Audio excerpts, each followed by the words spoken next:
Hey everyone, welcome to another edition of Sports Talk here at the Sun-Gazette. I'm John Gerardi, your sports editor, alongside Henry Huber here, sports reporter. We're going to kind of jump right into things here with a little bit of wrestling. Henry, you were at Jersey Shore's home duel last night against Milton. Just kind of talk about that a little bit. I know you were looking forward to getting out and seeing both Milton and Shore yesterday.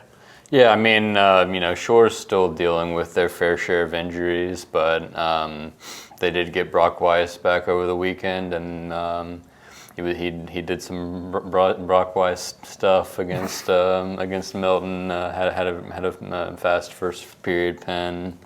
But still gave up 4 forfeits. So Milton was able to win with only 4 wins outside of forfeits. Mm-hmm. I was going to say, Brock Weiss back. Last year he missed the postseason, but he did reach the 100 win milestone last year. This year he seemed to be kind of been on a tear here recently. I know he went 6-0 over the Dandy Duels at Towanda over the weekend, and he had, I believe, his last 4 wins have all been by pit. Yes.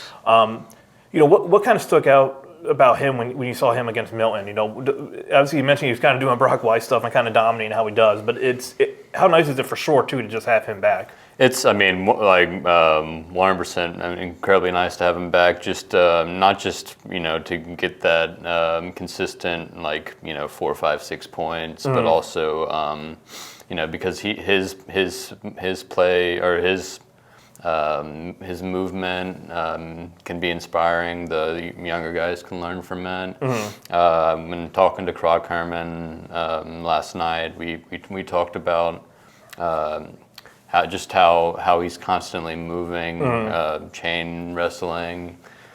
His offense was very impressive.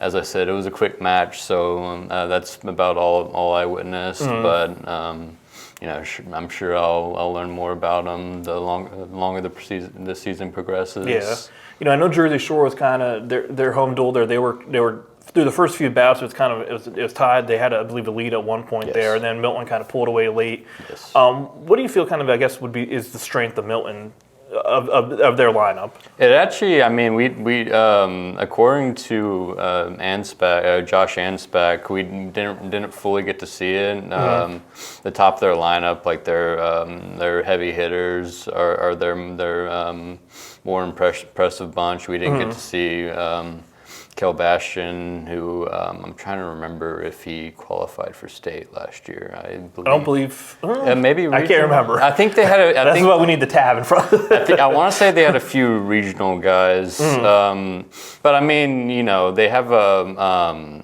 Ty Locke, who I believe is a sophomore. Yep.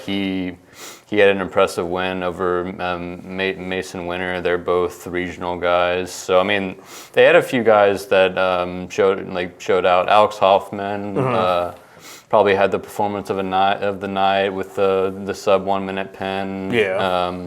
And that basically closed it out because the rest ended up being forfeits. Mm-hmm. So they've got pieces. I was happy to get to witness what they had last night. Mm-hmm. Let's kind of shift gears here a little bit.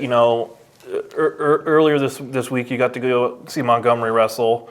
Connor Hare, he's the all-time school wins leader now, has 150 and counting. You obviously, if you guys didn't read it, you can check out Henry's column online about the Hares and their family tradition there in Montgomery. You talked to Connor obviously after that 150 win. Just how glad was he to be able to reach that milestone and kind of etch his name in history? It was he was clearly proud of the accomplishment. I feel like it was what kind of impressed me was how humble he was about it. He was quick to credit Devon Deem, who had the previous record and was his practice partner for 2 years. He credited him a lot for the accomplishment, and then he added something about Brandt, who's on pace to break his record, and he was quick to mention both of them. Very grateful to everyone involved, so that impressed me. Because he's on the mat, he displays confidence, he'll showboat a little bit, but off of it, he's got some humility to him. Oh yeah, yep.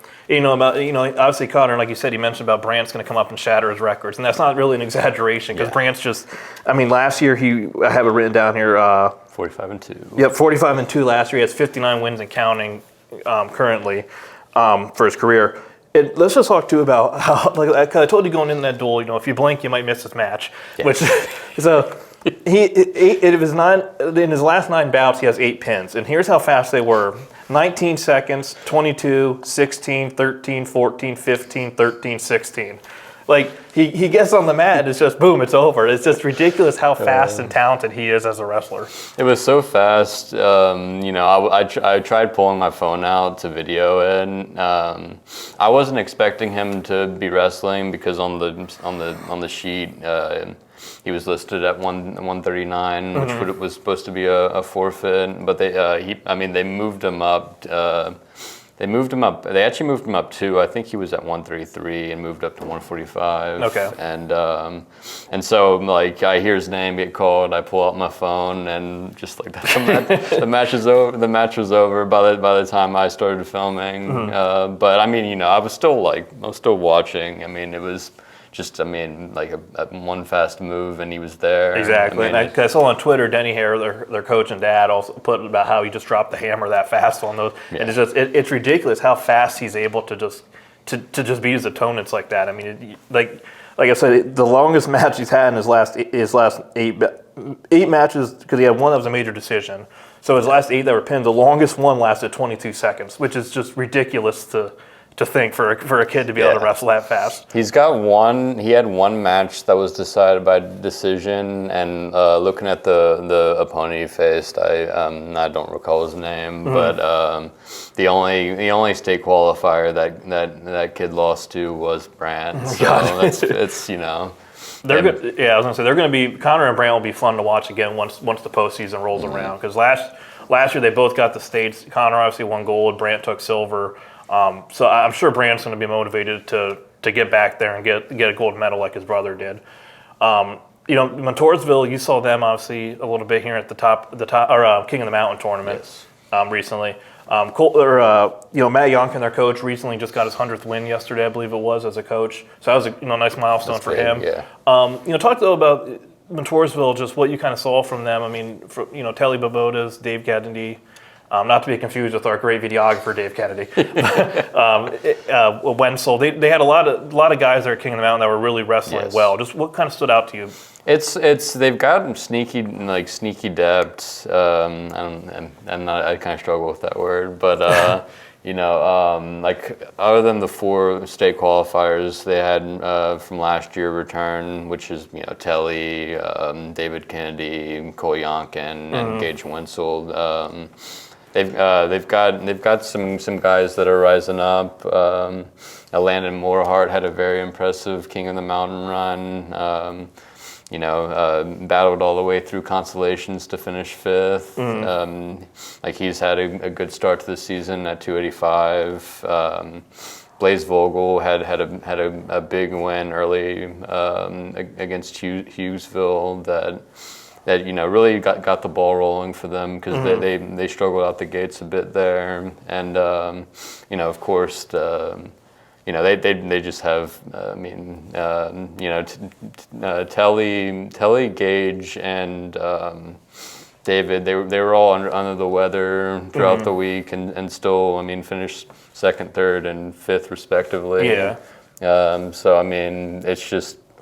It's just they've got a very deep team, and and I know you mentioned in your story about, I believe it was that trio kind of being able to battle through the adversity to do what they did, and I feel like that only will be beneficial too as the season keeps going on, to show that they can, that they know what they can do even if they're not 100%. Yeah, because the outlook regarding it was never it was never used as an excuse. They still went out and gave it their all. Telly finished as runner-up, and the only reason he got stopped was because he faced off against a very talented freshman from Bald Eagle named Tanner Guineau. Even with being under the weather, his balance on offense and defense was there.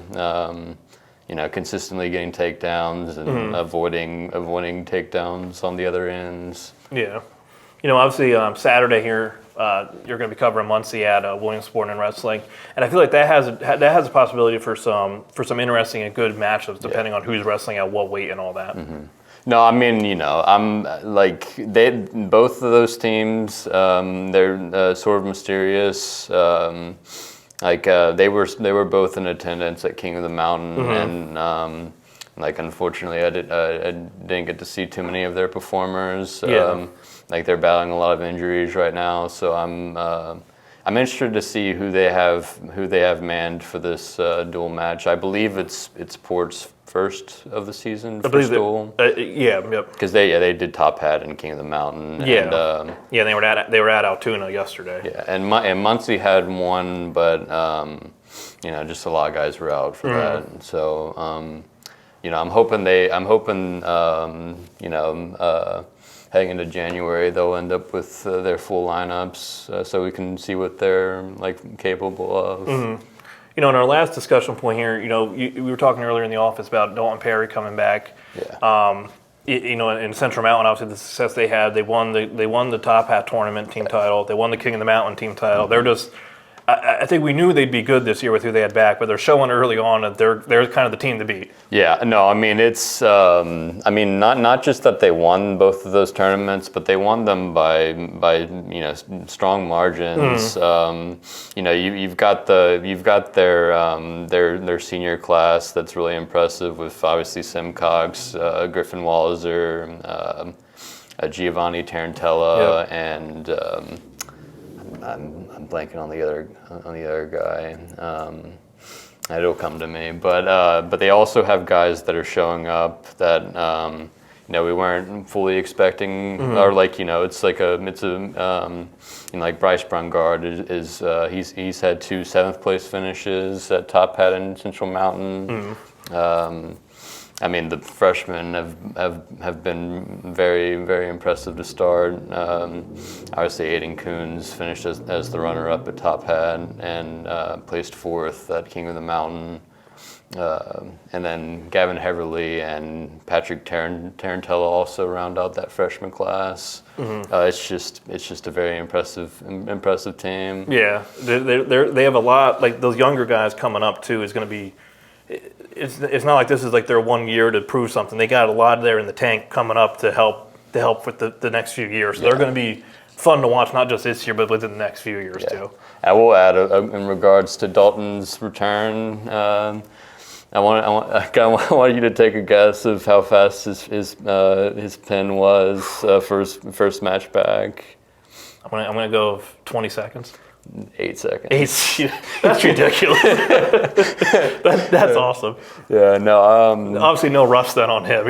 no. And that was the thing was Walliser was talking about it afterwards, and he came in with very little practice. I want to say maybe even that might have been his first action back, and probably the reason they kept him out against Reagan Milheim in the final. That probably would have been a full 6 minutes match, which maybe he's recovered to that point, but it's better not to risk. Yeah, you don't want to risk it that early in the season. Yeah, exactly. Especially when your team has a 40-point.